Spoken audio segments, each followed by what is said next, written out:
The Scots and the Danish have competing claims as to who has the oldest national flag in Europe still in use. Now, a national flag is a reasonably modern concept rather than being represented by the arms of the monarch that you're fighting under, being represented by a banner that's a national flag. Now, whilst the Danes, I think, can legitimately claim to have the older extant proper national flag that we would recognise, the Scots have a much older story. But there is a commonality between the two, and both the Danborg and the Saltire have origins in ancient battles. And the Danborg was said to have fallen fully formed from the sky in 1219 at a battle of what is now modern-day Tallinn in Estonia for the King of Denmark, Ludwig II. But the story of, these stories were written up by later medieval historians and embellished and added to.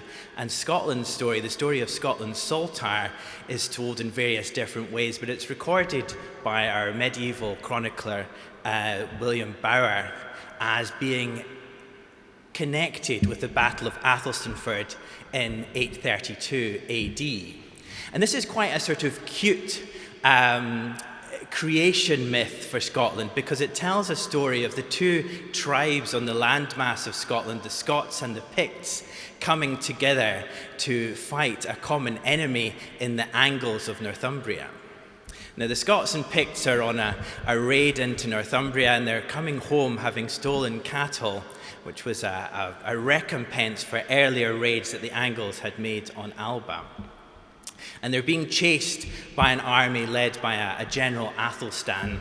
And the two armies finally come together at a stream, a crossing on a stream, a ford at Prora. And they have the Battle of Athelstaneford. And just like the Danish king seeing this miraculous vision from the sky and his flag, King Angus MacFergus, High King of Alba, prayed for assistance and was rewarded with a formation in the sky of a white diagonal cross, the type of cross that St. Andrew had chosen to be crucified on in the sky. And again, that vision inspired his army and himself to go on and be victorious. Now, these two stories have a common root, and it really actually goes back to a much older and ancient story, which all of our medieval European scholars would have understood, because they're all pride themselves on their understanding of ancient Roman history and ancient Greek history and mythologies.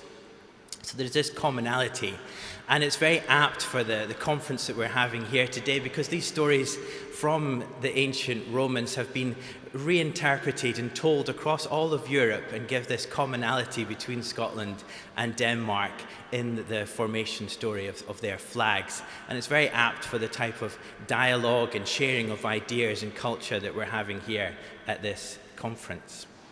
In the 1960s in Scotland, there was a reawakening and a greater interest in Scotland's stories and Scotland's history, marked by things like the monument at the Battle of Bannockburn, and the year following the creation and erection of a monument in what's now the modern village of Athelstaneford, which overlooks this stream. The memorial was unveiled in 1965, and it's been there for 60 years. And every day of those 60 years, the flag has flown at Athelstaneford. And this flag has previously flown at the birthplace of Scotland's flag. And I'd like to present it this evening to President and Mrs. Ivanov in recognition of the friendship and solidarity between Scotland and North Macedonia, and in kind thanks for the many kindnesses that you and the people of North Macedonia extended to Alex Salmond and Tasmina and Alex's family in the great way that you were able to assist Scotland in its time of need. And I'm sure I speak for everyone in this room and for many, many people across Scotland in passing my thanks with this small token, the certificate and flag.